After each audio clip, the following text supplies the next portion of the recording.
CTS를 시청하시는 시청자 여러분 안녕하세요. CTS 스페셜 크리스천 초대석의 김정희 사모입니다. 반갑습니다. 전임훈 목사입니다. 오늘은 전라남도 완도군 보길도에서 사역하고 계시는 보길중앙교회 류영구 목사님을 모시고 함께 이야기 나눠보도록 하겠습니다. 목사님 안녕하세요. 안녕하세요. 먼저 저희 방송가족 여러분들께 인사 말씀 좀 부탁드릴게요. 완도 보길도의 보길중앙교회에서 목회하는 목사 유영구입니다. 만나 뵙게 돼서 반갑습니다. 목사님 반갑습니다. 반갑습니다. 보길도에서 사역하고 계시잖아요. 예. 보길도가 참 아름다운 섬으로 알고 있는데 네. 우리 시청자 여러분께 보길도 소개 좀 해주세요. 보길도는 완도에서 배를 타고 들어갑니다. 40분 정도 들어가면은 노하도라는 섬이 있고요. 네. 거기에서 찾길로 다리가 놓여져 있기 때문에 다리를 건너가는데 한 20분 정도 걸립니다. 그럼 보길도에 위치하고 있고요. 보길도는 고산 윤선도 선생님께서 들어오셔서 역사 문화의 유적을 많이 남겨놓은 곳이거든요. 뿐만 아니라 우암 송시열 선생님의 마지막 유작이 남겨져 있는 곳이기도 하고요. 산도 좋고 물도 좋고 바다도 좋고 그래서 사는 사람도 좋고요. 또 거기에 주로 해산물이 뭡니까? 지금은 전복 양식을 많이 합니다요. 전복 양식이 잘 되고 있고요. 그리고 또 지역 주민이 한 2,900명 정도 되는 적지 않은 그런 섬입니다. 상당히 큰 섬이에요. 네, 교회도 7개가 있고요. 네. 남해안 청정 지역이어가지고 예. 전복도 아주 싱싱할 것 같아요. 예, 전복이 아주 유명한 곳이죠. 완도 하면 전복 요즘 많은데, 그렇죠. 그래서 보길도, 노하도 하면 이렇게 전복으로 이렇게 유명한 곳입니다. 네. 목사님 얼굴이 그걸 증명합니다. 전복을 많이 먹으셔서. 목사님 보길중앙교회에서 사역하신다고 소개를 해드렸는데요. 보길중앙교회는 어떤 교회인가요? 저희 교회는 1986년도에 세워졌거든요. 보길도가 이제 노하도에 속했던 섬이었습니다. 그러면서 보길면으로 승격되면서 저희 교회에 위치한 곳에 조그마한 면 소재지가 만들어집니다. 그때 완도 중앙교회 원로 목사님이신 조영기 목사님께서 서울의 영락교회하고 제1남선교회하고 연결을 시켜주셔가지고 그곳에 예배당이 세워지게 됩니다. 지금은 뭐 한 30-40명 정도 모이는 그런 조그마한 섬교회입니다. 목사님 보길도에서 이렇게 오랫동안 사역하셨다고 들었는데 좀 더 오래전 이야기로 돌아가서 목사님 어떻게 예수 믿게 되셨어요? 저희 고향은 충청남도 태안이에요. 제가 5살 때 태안군 근흥면으로 이제 이사를 가게 되는데요. 이제는 시골이니까 그때는 예수님을 안 믿었고요. 이사를 가니까 이제는 고사를 지내야 했었나 봐요. 그래서 떡을 해가지고 고사를 지내려고 했는데 방앗간이 기계가 고장 나가지고 고사를 못 지내게 됐습니다. 근데 이제 주변에 이제 우리 친척 중에 먼저 예수님 믿는 분들이 계셨는데 이 집은 전에 전도사님이 머물던 집이니까 고사 지내지 않아도 된다고 그렇게 얘기를 하셨대요. 그래서 이제 그 고사 지낼 그것을 가지고 그냥 교회를 그냥 찾아갔나 보죠. 그래서 그때부터 저희 어머니가 교회 다니셨고 저도 그때 어머니 따라서 교회에 나가기 시작을 했습니다. 어려서부터. 그러니까 어머님이 먼저 믿으셨구만요. 고사떡 대신. 참 특이한. 그러면은 이제 어려서부터 이렇게 예수님 믿으시다가 목회를 하시게 된 계기는 또 어떻게 되세요? 그냥 초등학교, 그러니까 주일학교 때 그냥 전도사님이 좋았어요. 시골 교회이다 보니까 목사님이 이제 목회 가운이 아니고 두루마기를 입고 강단에 서시곤 하셨어요. 근데 그 모습이 보기 좋아서 나도 커서 전도사님 돼야지 이런 생각을 가지고 신앙생활 계속했습니다.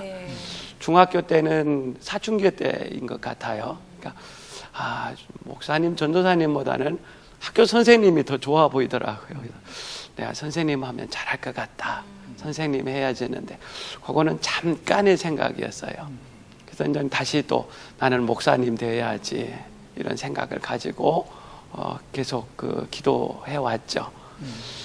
고등학교 3학년 때 되니까 이제는 진로를 결정해야 되잖아요. 그래서 나는 신학교 가야지 하고 어머니한테 말씀을 드렸더니 어머니가 신학교 가는 거 그렇게 반가워하지 않더라고요. 왜냐하면 어머니도 이제는 시골에서 전도사님, 목사님을 섬겨보고 교회를 이렇게 섬기다 보니까 환경이라든지 모든 경제적인 여건이라든지 이런 것이 농어촌 목회하시는 분들이 참 힘들고 어려웠잖아요. 그래서 안 했으면 좋겠다라는 그런 말씀을 하시더라고요. 근데 저는 그냥 가서 시험 봤죠. 그 합격증 가지고 어머니한테 갖다 드렸더니 어머니가 그 합격증 가지고 우리 아들 신학교 들어갔다고 돈 꾸러 다니시더라고요.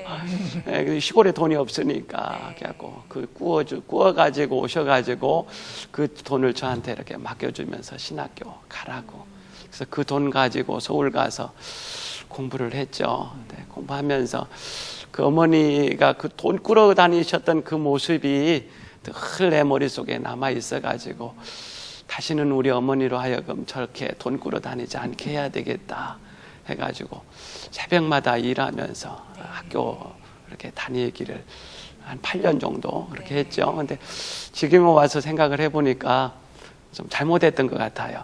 그때 더 열심히 공부하고 장학금 받아갖고 학교 다녔으면 더 좋았는데 열심히 일하고 공부했던 것이 지금 말해주고 싶은 것은 더 공부하는 게 더 중요하지 않을까. 그래서 장학금 받는 게 더 수월하지 않을까. 그렇게 해가지고 이제 신학교 졸업해가지고 목사고시를 보게 됩니다.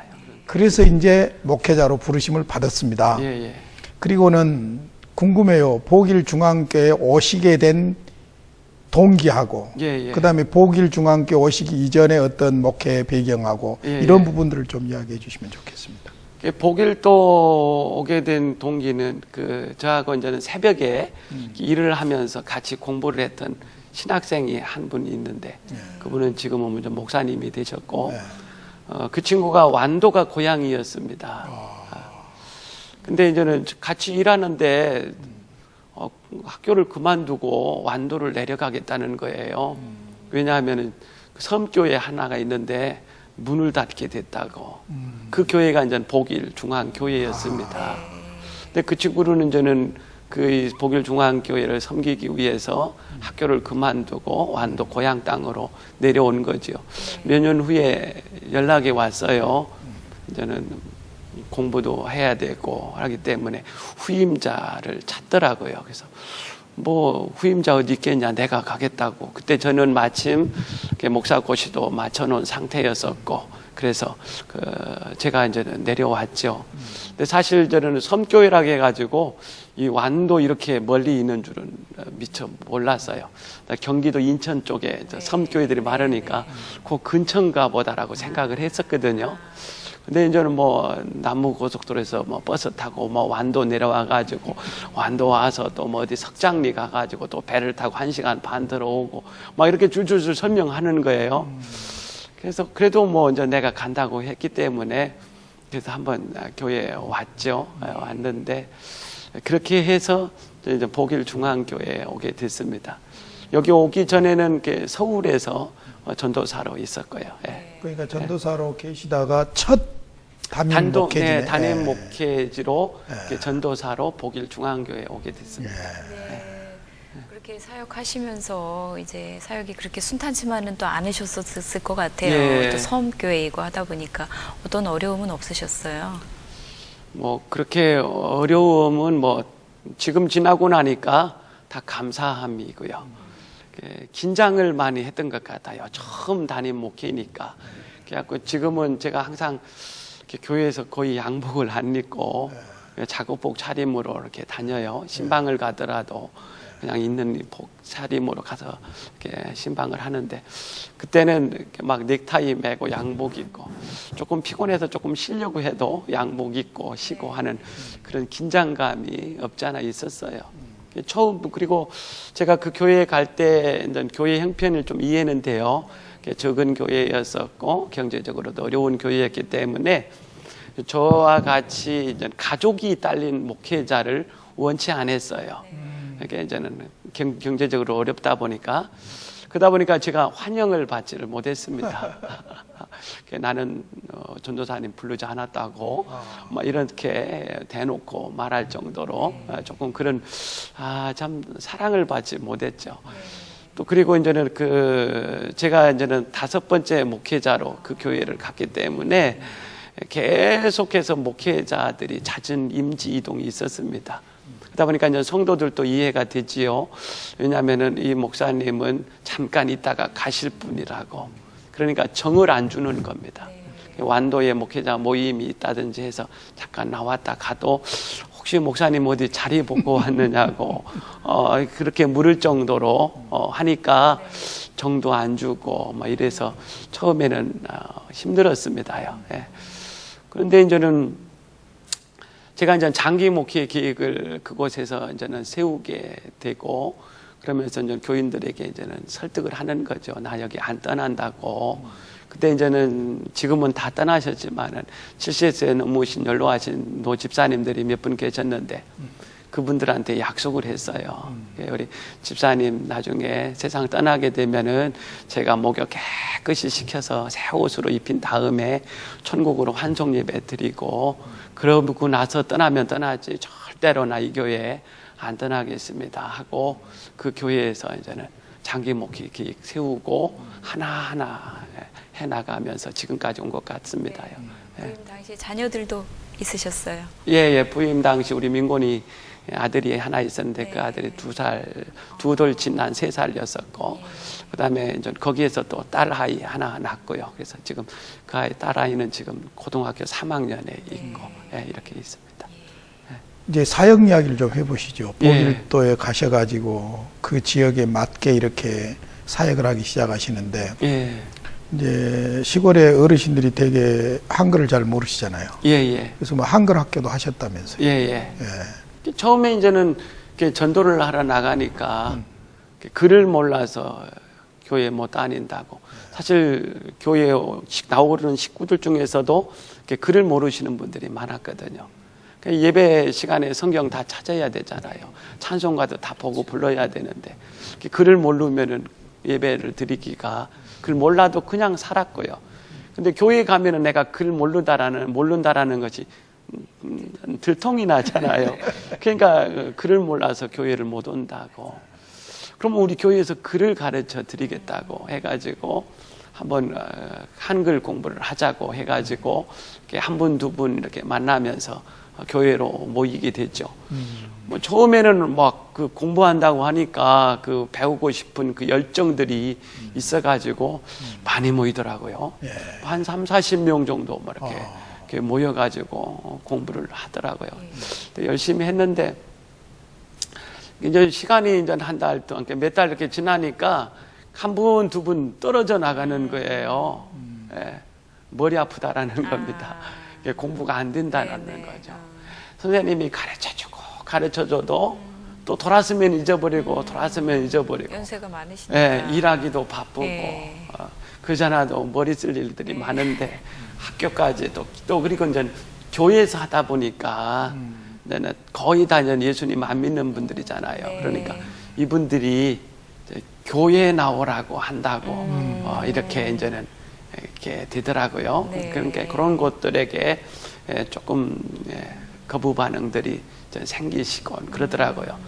그래도 이왕에 시작한 거 뭐 그냥 끝까지 했죠. 그래갖고 지금은 저는 뭐 학교 형태의 평생교육 시설로 보길도 이제 꿈꾸는 학교로 교육청으로부터 인정받고, 그래서 지금도 한글을 가르치고 있습니다.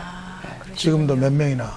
지금은 우리 한글학교 학생들이 13명 계시고요. 또 찾아가는 한글학교라고 해가지고 사모님이 이제 경로당에 가서 어르신들하고 책상 펴놓고 배 깔고 누워가지고 또 이렇게 한글 공부하고 그런 분들도 한 10분 계시고 목사님 이렇게 하고 있습니다. 중요한 일 하셨네요. 그 이번에 미국 가서 보니까 2세들을 위해서 한글 학교를 교회마다 하더라고요. 예. 이제 그런 경우야 이제 우리 글, 우리 정신을 잃지 말라고 그런 것이지만은 시골에 사실 할머니들은 그 시대가 그래서 억울하게도 못 배웠잖아요. 그러다 보니까 마음에 있는 거 표현하지도 못하고 그러는데 한을 풀어주셨네, 한을. 예. 그 배우고 나서들 반응들이 어떠십니까?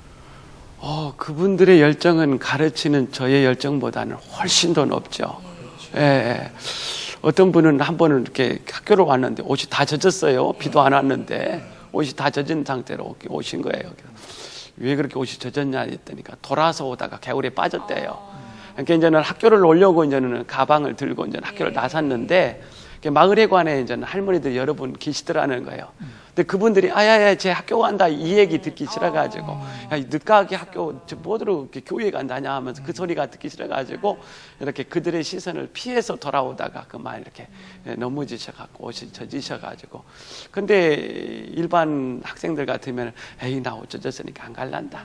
에이 창피하니까 안 갈란다 하고 안 나섰을 텐데 그렇게 옷이 젖으시면서까지도 학교에 오시고 막 이러곤 하셔요. 근데 지금 같은 경우는 저희들이 이제는 7시 한 10분경에 이제 차량을 운행을 해요. 그럼 해가 중천에 있잖아요, 지금은.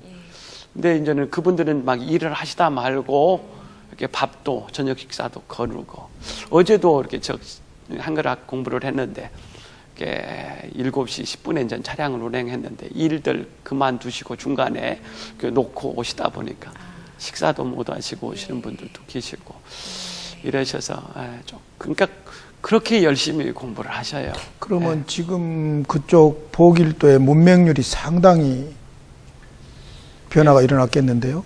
그렇죠. 많이 좀 배우고 있지요. 그래서 많은 도움은 되는 것 같아요. 귀한 사역이신 것 같아요. 나이가 많은 제자들을 많이 두셔가지고 평생의 한이었고 부끄러웠고 감추고 싶은 것을 이제 또 배움을 통해서 알게 되시면 얼마나 좋으시겠어요. 감사한 거는 저는 교회를 2개 한다고 생각하고 있어요. 하나는 좀 보길 중앙교회 주일날마다 이렇게 모여드리는 예배를 드리는 그 교회에 하고 있고요. 하나는 화요일날 저녁에 하고 목요일 저녁에 모이는 한글 학교 교회. 왜냐하면 그분들한테 저는 항상 이렇게 학교장 특강을 항상 해요. 그때 이제는 제게 주어진 최고의 기회죠. 특권이죠. 성경을 가르치고 예수님을 소개할 수 있는 기회. 그래서 그때마다 이렇게 막 이렇게 성경 얘기해드리고요. 또 그분들은 또 아멘 하잖아요. 그리고 저는 간식 먹을 때마다 또 하나님께 기도하고 감사기도 하고 이렇게 돌아서 가면서도 이렇게 오늘은 우리 할머니가 기도해 주세요 하면 기도해 주시고 그러면서 아멘 해주시고 찬송가도 따라 부르시고 이러면서 이렇게 교회 아닌 교회를 하고 있습니다. 목사님 얼굴 빛이 나는 이유를 알게. 사역이 보람 있으셔서. 목사님 또 연이어서 지역아동센터도 하셨어요. 또 특별한 사연이 있으시다고 들었어요. 지역아동센터는 이렇게 처음에 한 학부모가 저희 교회를 찾아왔어요. 찾아와서 그 피아노를 가르쳐 달라는 거예요. 전에 이제 초등학교 선생님 사모님께서 아이에게 피아노를 가르쳐 주셨나 봐요. 근데 이제는 전근을 가시잖아요. 그러니까 아이가 이제 피아노를 못 배웠고. 근데 사모님이 이제 여기 보길도 오기 전에 저희 이제 결혼해가지고 그 전에는 이제 어린이집을 했고요. 그러니까 결혼하고 나서는 이제는 조그만 옥탑방에다가 꼬예 피아노 교습소라고 교습소를 했어요. 그래서 이제는 보길도로 왔는데 우리 사모가 피아노 친다라는 것을 알고 피아노를 좀 가르쳐 주면 어떻겠느냐고 뭐 그러자고 그래가지고 그때부터 이제 아이들을 교회로 모아다가 이제 피아노를 가르쳤죠. 그러면 자연히 이제 교회 학교하고 연결이 되게 되고 그러다가 이제는 그 지역 아동센터가 법제화되면서 한 사회복지 사업가 분이 보길도 순례 여행을 오셨어요. 사회복지 학생들을 데리고 훈련을 시키려고 오지 낙도를 찾아온 거죠. 그래서 이제 저희 복일도를 들어오셔가지고 저희 교회에서 아이들 피아노를 가르치는 것을 보면서 요거를 아동센터로 바꾸어서 제도권 속에 들어가서 이 아이들에게 더 많은 혜택을 주는 게 어떻겠느냐라고 저에게 이렇게 지도를 해주셨어요. 그래가지고 저는 지역 아동센터, 그때 다시 또 저는 꼬예 지역 아동센터. 네, 무슨 뜻이 있을 것 같아요. 꼬마 예수님. 네, 꼬마 너무 예뻐요, 예수님의 이름이. 준말이에요. 네. 그래서 그 예수님이 지혜와 키가 자라면서 사람과 하나님에게 사랑스러워지더라고 하는 누가복음 말씀 가지고 우리 복일도 아이들도 꼬마 예수님처럼 사랑받고 자라라고 하는 그런 의미에서 꼬예라고 이름을 지었습니다. 목사님 이제 이 이야기를 하려고 이렇게 멀리 돌아온 것 같은데요. 목사님 이번에 위임식 가지신다고 들었어요. 굉장히 특별한 의미가 있으실 것 같은데. 지난달 5월 31일 날 저희 교회에서 목사 위임 예식을 했습니다요. 작년에 장로님 2분이 세워지게 됐고요. 그래서 저는 위임식을 했는데 뭐 특별한 것은 없습니다요. 그냥 이렇게 했기 때문에 다만 이제 의미를 부여한다면은 저희 교회가 지금까지 계속해서 지원을 받던 그런 교회였고요. 그러다 보니까 이제는 자립을 선포하는 그런 계기가 되고 또 저는 미조직 교회가 이제는 교회 행정적으로 조직 교회가 되고 이제는 저는 자립을 넘어서 이제 선교하는 교회로 한 걸음 더 나가자라고 공포할 수 있는 그런 그것에게 특별한 좀 의미가 있지 않는가 싶습니다요. 네. 목사님은 특별한 의미가 없다고 지금 말씀하셨는데 특별한 의미가 있죠. 왜냐하면 우리 시청자 여러분들의 도움을 드리기 위해서 좀 말씀을 드린다면 목사님께서 지난 20여 년 동안 처음에는 사례비를 받지도 못했고 또 사례비를 좀 받은다고 해도 외부에서 도움을 받으셨을 것이고 그런데 이제 교회는 조직교회가 있고 미조직교회가 있잖아요. 근데 조직교회는 장로님들, 당회원이 세워지고 목사가 위임식을 함으로 말미암아 조직교회가 되거든요. 그러니까 이 도서벽지 교회가 20여 년 동안 이렇게 혼란스럽게 있다가 조직교회로 탄생했다는 점, 그 다음에 목사님이 위임을 받으셨다는 점, 이건 대단한 것이죠. 사실은. 그리고 어떤 면에서 보면 도서벽지 이런 쪽에 자립하지 못한 교회들이 너무너무 많잖아요. 그런 교회들의 귀감이 된다고 볼 수 있고요. 또 이제 목사님 참 그 목회 이런 정신이 너무너무 반듯하신 게 이제 위임식을 그냥 위임식만 하는 것이 아니라 또 아주 뭐 의미 있는 행사들도 하셨다면서요. 저희 교회가 이제는 그런 생각을 가졌었죠. 우리 교회는 언제 자립하나. 우리 교회는 또 언제 저 도시교회, 큰 교회처럼 선교비 보내주는 그런 교회 될까. 그러면은 언젠간 우리 교회도 이제 자립을 하게 될 텐데 그때가 되면은 좀 그때 우리가 받은 은혜를 좀 되돌려 드리고 훌훌 털어버리고 한번 시작하면 좋겠다 이런 생각이 한 8년 전부터 그런 생각을 가졌어요. 그래서 교회 식구들하고 이제 얘기를 해가지고 적금을 하나 넣었습니다. 8년 전에. 적금을 이제 계속 부어오다 보니까 그게 저는 저희 교회의 입장에서 볼 때는 조금 큰 돈이 되더라고요. 큰 돈이 됐는데, 막 그 돈이 이제 욕심이 생기는 거예요. 저희 교회에서 쓰고 싶은, 이렇게 모았으니까. 그래서, 왜냐면 교회 뒷산도 좀 사야 되고, 교회 건축도 준비해야 되고, 근데 그건 아니더라고요. 하나님 앞에 처음에 선교하겠습니다. 은혜를 갚겠습니다라고 기도하면서 적지만 모았던 적금이기 때문에 여기에 써야 된다라고 생각을 했고요. 그래서 저는 교회 식구들한테 뭐 해놓고 얘기를 했어요. 이 돈은 좀 의미 있는 일에 좀 썼으면 좋겠다고. 그러면서 이제는 얘기를 했죠.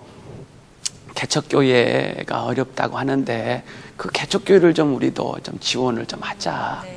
그리고 소장 이식 수술을 받은 게 한 자매가 있었어요. 아주 힘들고 어렵게 수술을 받았어요. 근데 그 자매를 좀 돕자.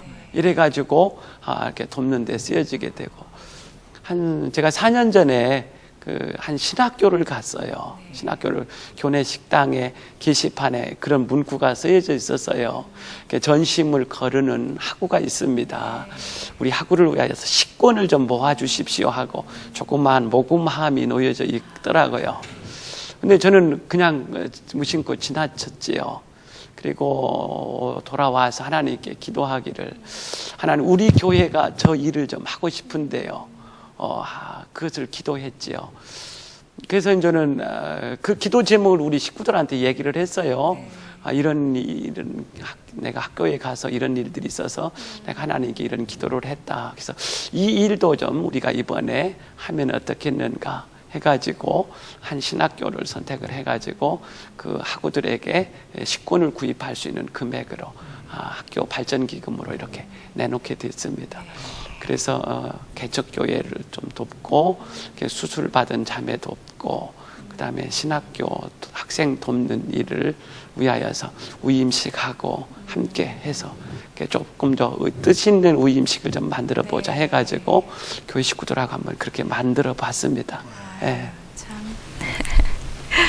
목사님 그렇게 교회 형편도 어려우심에도 불구하고 또 이렇게 도와주시는 일도 많이 하셨는데 네. 또 그 미자리 교회 목사님들 가족들 또 초청하셔서 또 여행을 특별한 여행을 또 하게 해주시고 하셨단 말씀 들었습니다. 아시다시피 보길도는 축복의 섬이에요. 네. 산도 좋고 물도 좋고 자연 환경도 좋고 보길도에 위치한 보길중앙교회 사명이라고 저는 생각을 했어요. 보길도 못 오시는 분들에게 와서 쉼을 갖게 해주는 것. 사실 저도 섬 목회하면서 처음에 가족과 이렇게 예식을 한다든지 여행을 간다든지 영화를 본다든지 이런 건 상상을 못했던 일들이죠. 그냥 교회 지키는 것이 목회 잘하는 거로만 생각을 했습니다. 그러면서 가족은 당연히 희생돼도 된다라고 생각을 했어요. 저는 예배 인도하고 사모는 피아노 치니까 우리 아이들은 방치가 되잖아요. 그러니까 그리고 그러다 보니까 이제는 이 목회자 자녀들이 예배를 이렇게 소홀히 하게 되는. 사모가 이제 옆에서 품고 예배를 가르치고 이래야 되는데 사모는 사람대로의 사모의 사역이 있고 나는 나름대로 있다 보니까 그런 것을 보면서 목회자 가족을 이렇게 세우고 만들어가는 것도 참 중요하다라고 생각을 했습니다. 그리고 또 이제는 농어촌 교회를 하다 보면 또 개척 교회를 하다 보면은 경제적으로 어렵다 보니까 가족이 함께 수련회를 한다든지 그러니까 휴가를 간다든지 이런 것들이 어렵겠다 싶어가지고 목회자 가족을 한번 우리 교회에 초청을 해서 그분들이 교회에서 이런 쉼을 얻을 수 있는 그런 프로그램을 한번 만들었으면 좋겠다 해가지고 목회자 가족 수련회 이것을 기도하면서 계획했고 해 나가고 있고요. 사실 제가 한다고 해갖고 되나요? 교인들이 도와줘야 하잖아요. 교인들이 너무 좋아가지고 제가 이렇게 어디 가서 감동을 받고 오지 않습니까? 그러면 그 감동받은 얘기를 예배 시간에 교인들하고 나눠요. 나누면서 참 이번에 목사님 한 분이 은퇴를 하셨는데 참 오갈 데도 없다 하더라. 근데 평생 그 목회를 헌신하신 분이 오갈 데가 없는 은퇴 목사님인데 우리가 그분을 한번 섬기면 어떻겠냐. 그래서 목사님, 은퇴 목사님을 저희 교회로 모셔가지고 그 목사님에게 설교하게 하고 신방하게 하고 이런 것들을 이렇게 하게 하는 거죠. 근데 그러면 우리 교회 식구들은 한 가정 대신방 되는 거예요. 그 목사님 모셔다가 식사 대접하고 선물도 드리고 이런 일들을 이렇게 교인들의 도움을 받아요. 그게 예를 들어서 이제는 제가 휴가를 갔는데 한 교회가 문이 닫혀 있더라고요. 사택이. 근데 목사님이 갑자기 아프셔가지고 세상을 떠나셨는데 사모님이 이제 아이들하고 오갈 데가 없는 거잖아요. 근데 교회도 조그만 교회니까 사모님을 내보내지도 못하고 이러지도 못하고 사모님이 이제 친정에 가 계셨나. 그 얘기를 듣고 우리 교인들한테 이제 와서 얘기를 하는 거예요. 내가 이번에 휴가 중에 이런 일들이 있었는데 우리가 이 사모님을 좀 어떻게 도와줄 수 없겠는가 하고 얘기를 해가지고 사모님을 위해 헌금도 하고 좀 맛있는 것도 만들어서 보내드리기도 하고, 그래서 지금도 이제 사모님들 때 되면 이렇게 좀 맛있는 것도 이렇게 해서 이렇게 보내드리고 이렇게 해요. 그러니까 제가 어디 나가서 이제 감동받고 기도하면서 내게 깨우침 주고 이런 것들은 전 교회 식구들하고 나누죠. 그때마다 교인들은 목사님 우리 교회 못 하는데요, 저는 못 하는데, 이렇게 한마디를 못 들어봤어요, 지금까지. 그러니까 예 목사님 제가 하지요, 예 제가 할게요, 예 제가 할게요. 다 그런 분들만 계셔가지고요. 저는 정말 행복하죠. 예. 도대체 보길 중앙교회 교인이 몇 명이요?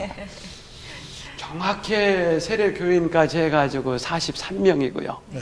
예배 드리는 숫자는 지금 한 37, 8명 중간에 이렇게 빠지시고 이렇게 하니까 주일날 예배가 거의 한 40명 정도 이렇게 아이들하고 예배 드립니다. 특공대네, 특공대. 근데 그 목회자 가족 수련회는 말하자면 복일도로 초청을 하는 거잖아요. 예, 복일도로. 그러면 어떤 일정을 정해가지고 그 기간에 합니까? 예. 그러면 대개 지금 몇 번째나 해오셨습니까? 지금 세 번째 해왔고요. 세 번째 오고 한 번 할 때마다 몇 가정이나? 대개 이제 6가정. 6가정. 그런데 탁월한 것 같아요. 왜냐하면 복일도 거기가 관광지잖아요, 사실은. 대단한 관광지고 또 모셔서 거기 문화도 보고 그것만으로도 힐링이 되고 그다음에 그 천복 또 그 해물 그리고 그 바다만 봐도 위로가 될 것 같아요. 사실 유수한 무슨 호텔이니 뭐니 이런 데보다도 복일도 거기가 진짜 힐링 캠프예요, 어떤 면에서 보면. 목사님의 아이디어가 참 대단하십니다. 다들 이렇게 오셔가지고 오면은 프로그램이 많아요. 프로그램이 억지로 만들 이유가 없더라고요. 그러죠. 낚시지. 그냥 오셔가지고 이제는 예배 드리고 자연스럽게 이제는 자연으로 위치를 이동해가지고 거기서 이제는 지는 해. 나도 한번 불러줘요. 저녁 식사 같이 하고. 목사님은 좀 갖고 오셔야 돼요. 그리고 이제는 해 떨어지면은 바닷가에 가가지고 검은 바다에 별 떨어지는 모습 보면서 거기서 파도 소리 들으면서 같이 이 얘기 저 얘기 하고요. 해 뜨고 나면 이제는 기도회 하고 또 이제는 간단하게 역사 문화 또 둘러보고 바닷가에 가서 이제 여름에 하니까 좀 수영도 하고 산도 좋으니까 산도 볼 수 있고 또 저녁에는 이렇게 또 특별한 프로그램이 있어요. 음악회. 음악회를 쫙 하고. 음악회는 어떻게 하세요? 음악회는 제가 아주 복일도에 아주 특별한 손님들로 모시는 아주 유명하신 분, 우리 전라남도에 이렇게 내노라 하시는 분들이 있어요. 그분들 오시라고 하면 다 오셔요. 복일도니까 또. 그리고 또 좀 의미가 있잖아요. 그냥 그분들이 오셔가지고 또 기꺼이 또 이렇게 음악회를 아주 멋지게 해주세요. 그럼 그 많은 분들을 숙식을 어떻게 해결하시는 거예요? 그냥 이렇게 막 사택서 자고 예배당서 자기도 하고 또 이제 황토방도 만들어 놓고 그랬거든요. 그리고 또 지금 또 이제 선교센터도 하나 아담하게 건축이 돼 가지고 올해부터는 거기서 조금 더 편안하게 지낼 것 같아요. 이렇게 가족 단위로 이렇게 쉬었고요. 그다음에 이제 홈스테이도 했어요. 집사님들이 이렇게 자원해 가지고 모시고 가서 그 다음 날 아침 식사까지 대접하고 또 선물도 이렇게 가정에서 식사 대접도 하시고 그것도 하시고 또 교회에서는 또 교회 나름대로 요전도에서 음식 준비하고 그래가지고 그래서 한 3박 4일이나 2박 3일 2박 3일 오리지널 그 어머님들의 음식 솜씨 진짜 정말 맛있습니다. 목사님 이야기를 듣다 보니까 사실 선목회, 도서목회 그러면 다 어렵다, 힘들다, 징징징징하는 이런 소리가 귀에 들려오는데 사실 어려움이 많았던 것도 사실이고 또 그런데 그것을 아주 섬김을 통해서 기쁨으로 이렇게 승화시키고 어떤 면에서 보면 이제 20여 년이 지났으니까 선목회 아마 도인 정도가 아닌가 그런 생각이 드는데 이제 그런 측면에서 지금 후배들이나 또 선목회를 하신 분들에게 용기가 되도록 선목회의 어떤 특별히 어려운 점이 이것이더라. 그런데 이렇게 하면 좋더라. 그런 한 말씀 그러니까 예를 들어서 저는 목회자 수련회를 했는데 한 사모님이 뭐 예배당에 딱 들어오시면서 이 얘기를 하는 거예요. 뭐 조그만 교회네. 뭐 우리 교회랑 비슷하네. 네, 당신은 큰 교회가 자기들을 초청해주는 줄 알았나 봐요. 이제 저는 그 초청하기 위해서 막 이렇게 바자회도 하고 몇 안 되지만은 막 헌금도 하고 막 이렇게 해가지고 이렇게 모든 것을 다 제공을 하는 거거든요. 근데 사실 농어촌 교회라든지 개척 교회라든지 어려움은 우선 물질이죠. 뭘 하고 싶은데 물질이 없어서 못하죠. 그리고 또 이제는 사람이 없잖아요. 사람이 없어가지고 목사님이 좋은 계획 갖고 있는데 그 목사님을 도와줄 만한 성도들이 좀 있어야 되는데 그게 안 돼요. 그러다 보니까 이제 목사님이 지치잖아요. 막 의욕을 가지고 선목회, 농촌 목회, 개척교회 하잖아요. 근데 이제 시간이 가면서 이것도 안 되고 저것도 안 되고 뭐 이렇게 포기하는 경우가 많더라고요. 저도 뭐 그런 케이스고요. 근데 이랬으면 좋겠어요. 뭐냐면은 그냥 이렇게 우리 교회의 수준에 맞게끔 그냥 할 수 있는 것을 하나를 선택을 해가지고 그것을 그냥 해보는 거죠. 그러니까 큰 교회에서 이런 거 했으니까 우리 교회도 좀 한번 해야겠다. 성경 공부도 마찬가지잖아요. 뭐 큰 교회 뭐 학생들 모집하면 막 수십 명씩 모여가지고 목사님이 막 열강을 해가지고 이렇게 뭐 변화시켜서 또 더 많은 사람이 있겠는데, 근데 그렇게 하려고 하면은 우리 농어촌 교회는 안 되잖아요. 안 보이잖아요. 또 바쁘고 힘들고 농사일 져야 되고 그러니까. 그냥 우리 교회에서 한 사람이라도 붙들고 하면은 되지 않을까. 작지만은 작은 모습 그대로 할 수 있는 거를 하나씩 해보면은 충분히 할 수 있지 않을까 싶어요. 이제는 그래서 저도 사실 뭐 이렇게 힘들고 어려웠을 때 아주 이거 못 해먹겠다, 이거 못 하겠다, 안 된다, 뭐 이런 경우도 많이 있었죠. 하지만 그냥 내버려 두고 있으면은 아무것도 안 되잖아요. 저는 늘 하는 얘기가 있어요. 뭐 하나부터 시작해야 된다고. 하나가 없으면 백이 될 수 없고 하나가 없으면 천이 될 수 없으니까 그 하나가 작은 거지만 그 작은 것부터 하다 보면은 된다고 늘 얘기를 해오죠. 뭐 그거는 뭐 누구든지 할 수 있는 얘기지만은 그 하나를 하는 게 중요한 것 같아요. 그러니까 포기하지 말고 그냥 그 작은 것 하나를 한번 해봐라, 이렇게 말해주고 싶어요. 네. 목사님, 앞으로 비전이나 기도 제목이 있으시다면? 사실 저도 큰 교회 하고 싶더라고요. 저는 항상 꿈꿔요. 예배당에 문을 열었을 때 막 엄마 아빠들이 자녀 아이들을 막 다 데리고 예배당으로 막 주일날마다 몰려드는 그런 꿈을 꿔요. 그래서 저는 이 예배당이 부족해서 큰 교회 짓고 막 이런 꿈 지금도 놓지 않고 있죠. 근데 이제는 그보다도 더 좋은 꿈은 그냥 우리 교회에 나오는 식구들이 행복했으면 좋겠어요. 교회에 나와서 예수님 믿고 기도하고 말씀 들으면서도 때로는 힘들어하고 아파하고 눈물 흘리는 걸 보면은 이건 아닌데 참 이분들이 이제는 행복했으면 좋겠는데 예수님 좀 잘 믿고 그 하나님의 뜻도 좀 잘 헤아리고 그러면서 좀 행복한 신앙생활을 했으면 좋겠다. 이게 제 꿈이에요. 그냥 교회 오는 모든 분들은 그냥 행복했으면 좋겠다. 그래서 우리 교회가 뭐 큰 예배당 세우지는 못한다 하더라도, 얼마 많은 사람이 모여든지는 못한다 하더라도 모여드는 사람이 행복했으면 좋겠고, 그 행복한 사람들이 그 행복을 교회 담장 너머로 지나가는 사람들에게 그 행복을 좀 나누어 줄 수 있는 그런 교회를 꿈꾸고 있어요. 네. 목사님, 오늘 이렇게 출연해 주시고 좋은 말씀 주셔서 너무너무 감사합니다. 네. 감사합니다. 사실 오늘 목사님과 이렇게 대화를 나누면서 그 섬 목회 혹은 시골 목회에 대한 소망을 발견했어요. 근데 사실 우리가 인간적으로 자꾸 생각하니까 힘들다, 어렵다, 또 어려운 것이 사실이니까요. 그렇게 생각하는데 이미 예수님께서는 우리에게 우리가 어떻게 사역하며 살아가야 될 것인가를 보여주셨거든요. 하나님이신 예수님께서 인간의 몸을 입고 오셔서 고난 받으시고 섬기시고 십자가에 죽으심으로 우리가 구원을 받았거든요. 이 예수님을 모셔드린 바울 사도가 고린도전서 9장에 보면은 여러 사람에게 여러 모양이 되었다고 그랬어요.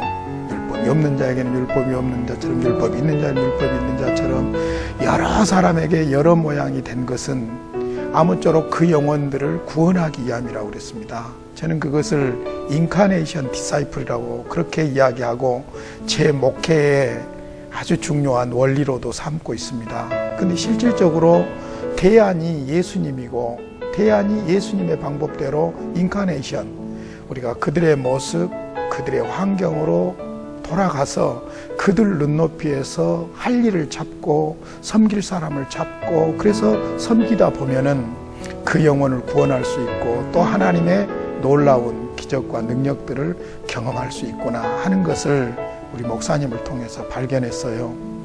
사실 한국 교회가 큰일이다, 문제다 그런 이야기만 하지 우리가 실질적으로 이 상황에서 그리스도인으로서 어떻게 섬겨야 할 것인가에 대한 고민은 없는 것 같아요. 그런 측면에서 우리 그리스도인들 모두가 다 성육신의 원리, 인카네이션 디사이플로 다 내려가서 자기 위치에서 섬긴다면 우리가 사는 세상은 훨씬 더 아름답고 행복한 세상이 분명히 될 줄로 믿습니다. 그런 의미에서 우리가 여러 사람에게 여러 모양으로 가서 섬기는 그런 삶이 되었으면 좋겠다. 그런 마음을 먹어봤습니다. 오늘 목사님을 통해서 나에게도 말씀해 주시고 우리 시청자 여러분에게도 말씀해 주셨는데 목사님 너무너무 감사합니다. 목사님 감사합니다. 예. 오늘 방송은 인터넷 홈페이지와 스마트폰 앱을 통해서 다시 보실 수 있습니다. CTS 목포 방송을 검색해 주시면 되겠고요. 저희 방송은 여러분의 기도와 후원으로 만들어져 가고 있습니다. 오늘 방송 보시고 감동되시는 대로 아래 전화번호로 연락 주시고 후원해 주시면 감사하겠습니다. 저희는 다음 주 시간에 다시 찾아뵙도록 하겠습니다. 시청자 여러분 안녕히 계십시오. 안녕히 계세요. 감사합니다.